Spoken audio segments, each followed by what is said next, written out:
नमस्कार मंडळी, स्वागत आहे तुमचं मुन्नार ट्रिपच्या पार्ट 2 या व्लॉगमध्ये।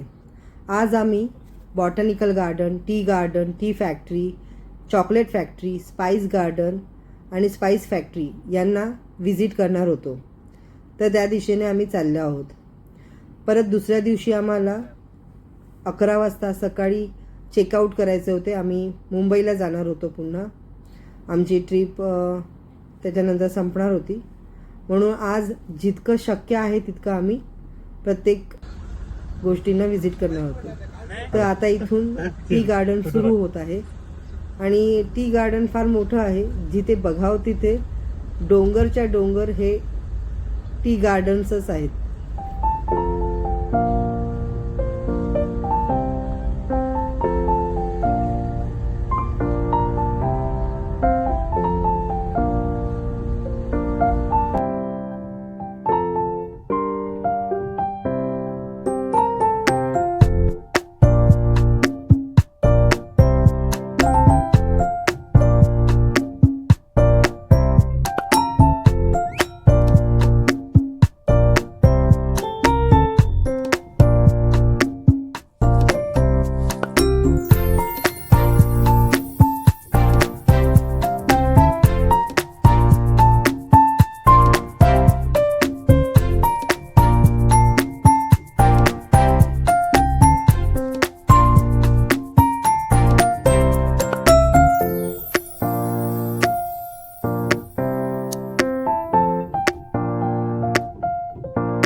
आता आपण इथे टी फॅक्टरीमध्ये पोचलेलो आहोत आणि इथे आता जोराचा पाऊसही सुरू झाला आहे।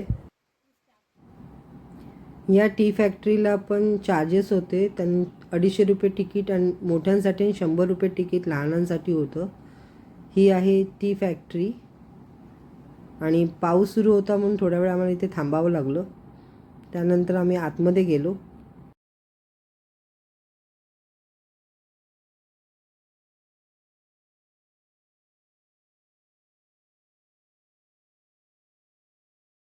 टी फॅक्टरीचा आवारही भरपूर सुंदर होता। इथे गार्डन्स खरंच खूप सुंदर आहेत।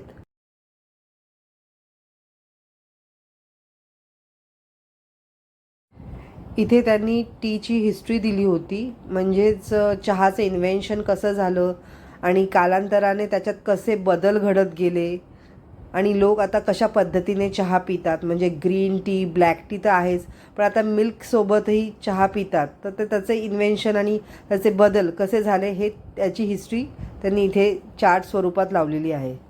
नंतर या मॅडम आम्हाला आतमध्ये फॅक्टरीमध्ये घेऊन गेल्या। आतमध्ये गेल्यावर माझ्या हातात कॅमेरा बघून त्यांनी शूटिंग करण्यास मला मनाई केली। त्यांचं म्हणणं असं होतं की सेफ्टी पर्पजसाठी आम्ही इथे कुणाला शूटिंग करून देत नाही, पण तरीही काही फॉरेनर्स इकडे शूट करत होते म्हणून मीही थोडंफार शूट केलं, जास्त नाही। या फॅक्टरीमध्ये आल्यावर मला व्हाईट टी हा प्रकार कळला। याच्या आधी मला व्हाईट टी हा प्रकार माहीत नव्हता। तुम्हाला माहीत होता का? असेल तर मला कमेंटमध्ये नक्की सांगा। सगळं दाखवून झाल्यावर ते आम्हाला टी टेस्टिंग या रूममध्ये घेऊन गेले, जिथे आम्हाला चहा देणार होते टेस्ट करण्यासाठी।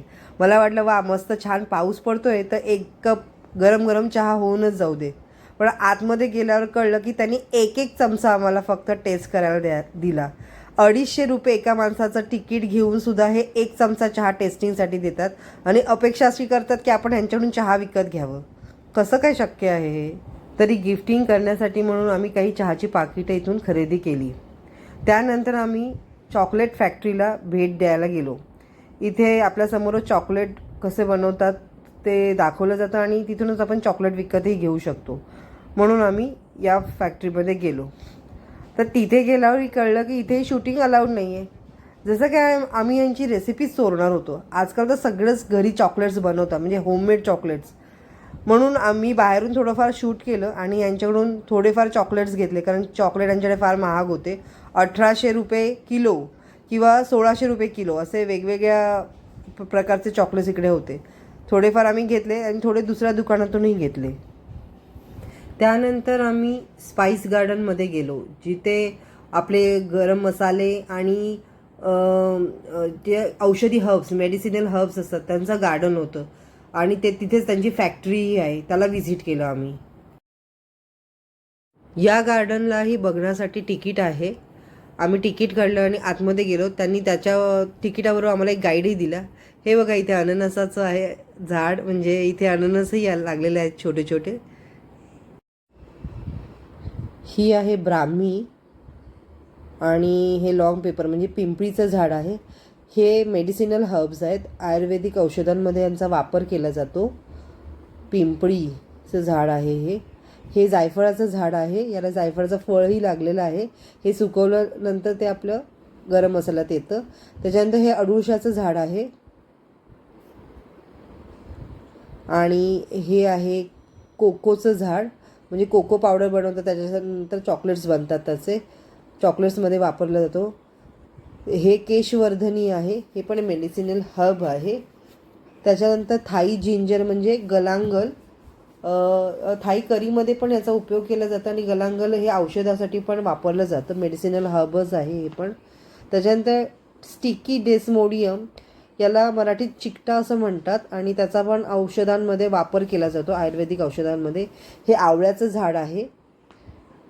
त्याच्यानंतर हे रुद्राक्षाचं झाड आहे.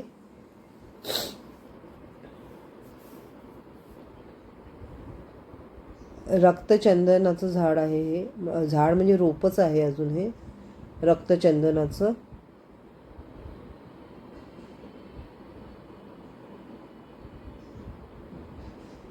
त्याच्यानंतर हे टॉर्च जिंजर लिली म्हणतात याला.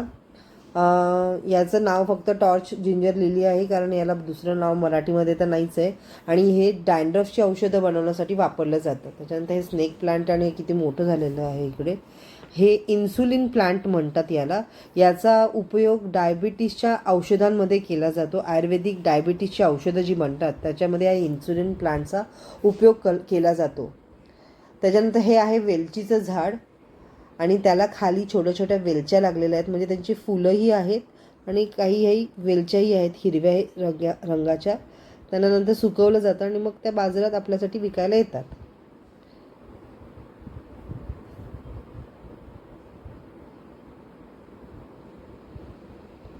त्याच्यानंतर हे आहे आंबे हळद.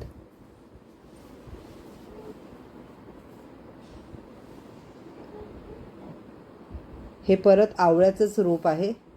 आणि ही आहे मंजिष्टा. हेही आयुर्वेदिक मेडिसिनलच हर्ब आहे, श्रब म्हणता येईल आता याला. त्याच्यानंतर हे आहे शतावरीचं झाड.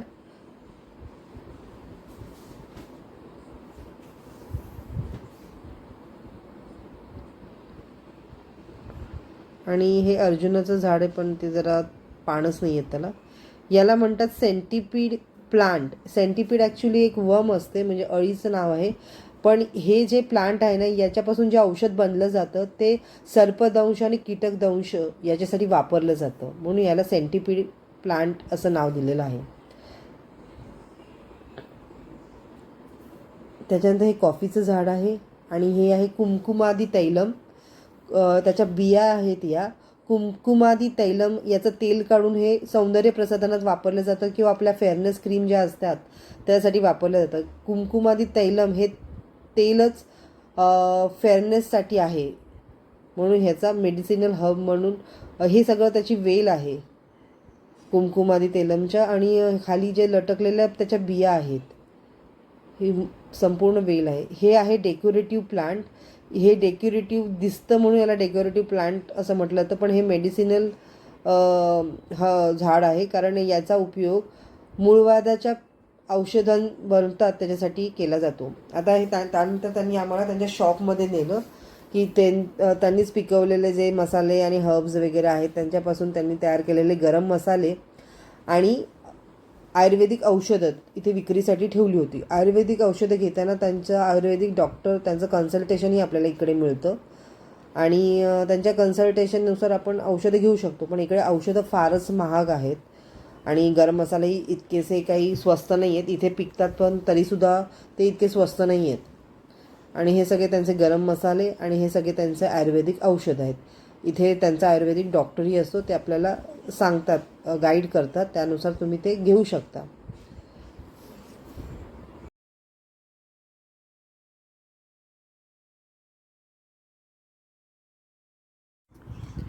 यानंतर आम्ही बॉटॅनिकल गार्डनला व्हिजिट करायला गेलो. हे गव्हर्मेंटल बॉटॅनिकल गार्डन आहे आणि यालाही तिकीट्स आहेत. तर तिकीट काढलं आणि आम्ही आतमध्ये गेलो आणि मी एक्सायटेड होते की या गार्डनमध्ये ना ग्लास ब्रिज आहे. ग्लास ब्रिज म्हणजे पूर्ण ब्रिज काचेचा आहे आणि तो असा डोंगराच्या मध्यभागी जातो आणि ते थ्रिल आपण फील करू शकतो. त्यासाठी मी खूपच एक्सायटेड होते.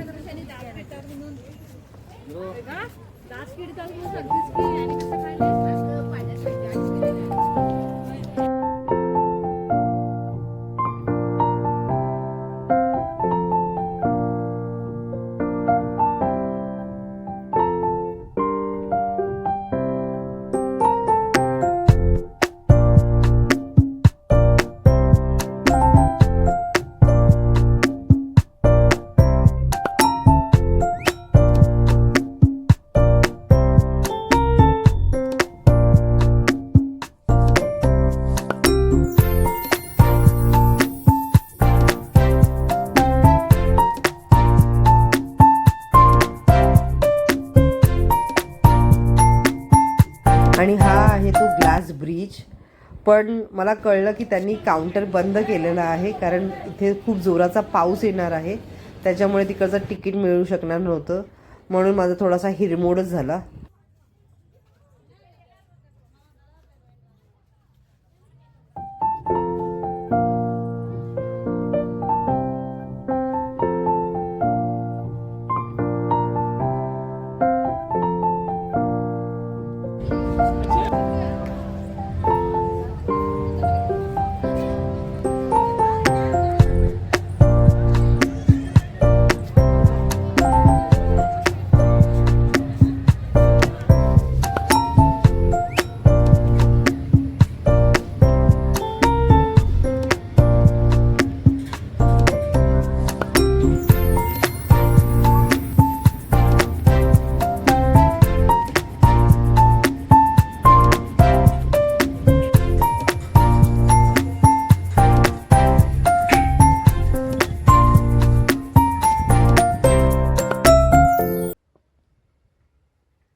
सगळं फिरून झाल्यानंतर आम्ही रिसॉर्टवर पोचलो आणि तोपर्यंत डिनरचा टाईम झालाच होता आणि त्यानंतर आम्हाला आमचं परत सामान सगळं व्यवस्थित भरायचं होतं, कारण दुसऱ्या दिवशी आम्ही निघणार होतो कोचीन एअरपोर्टवर जाण्यासाठी. आणि त्यामुळे पटकन जेवून पटकन झोपून घ्यावं असं म्हटलं. आता आपल्याला काय ऑप्शन्स आहेत जेवण्यासाठी ते बघूया. इथे काहीतरी कैऱ्या, कच्च्या कैऱ्या, कच्ची काकडी, पपई आणि मिरच्या ठेवल्या. परत हे मला वाटतं सोयाबीनचं सलाड आहे.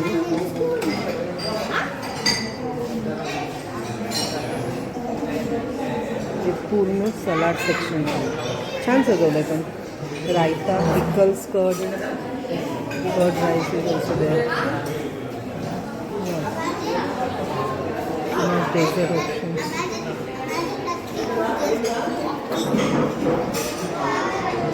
डेझर्टमध्ये हे आहे सेमिया पायसम, शेवटची खीर आहे आणि हे आईस्क्रीम आहे स्ट्रॉबेरी आणि हे फ्रूट क्रीम आहे. मध्ये पेस्ट्रीज ठेवलेलं आहे. स्टार्टर्समध्ये ते सूप आहे, स्वीट कॉर्नमध्ये व्हेजिटेबल शोरबा आहे, हे मंगोलियन चिकन आहे, काश्मीरी चिकन मसाला,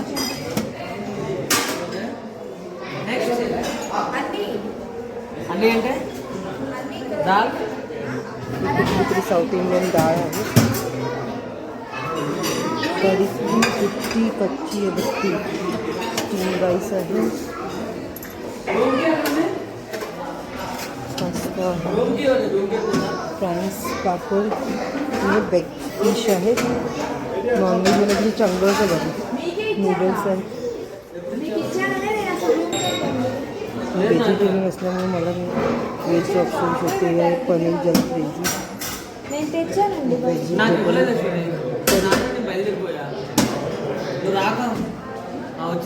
बेंगन आहे, मसाला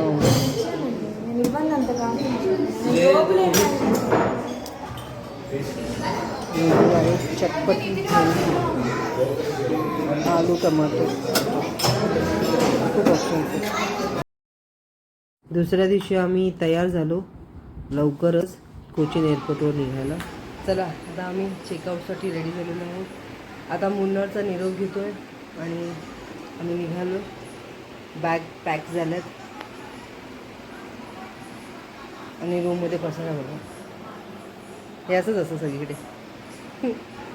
चलो आता मुन्नार, आता आम्ही चाललो कोचीन एअरपोर्टवर आणि तिथून आम्ही नवी मुंबईच्या एअरपोर्टवर लँड करणार.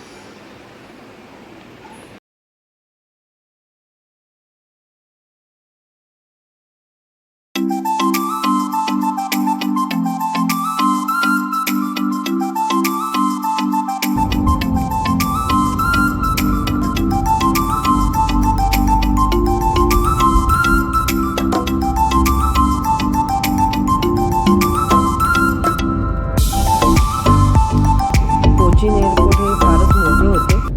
आमच्या टर्मिनलपर्यंत जायला मला बराच वेळ लागला.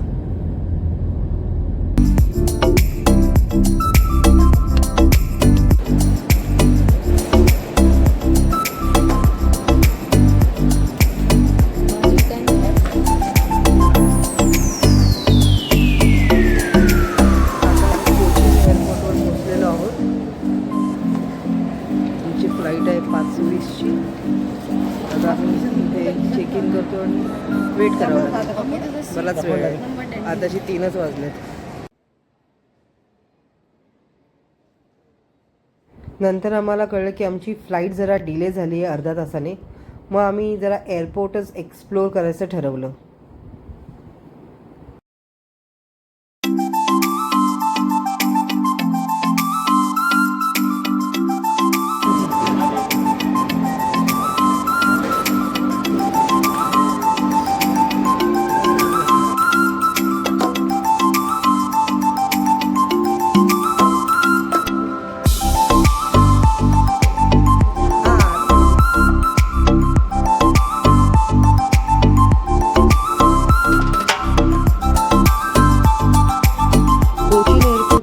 खरंच खूप सुंदर असे सजवलेले आहे. त्यांच्या सांस्कृतिक कलेचे दर्शन इकडे होते. हे बघून खूपच छान वाटले.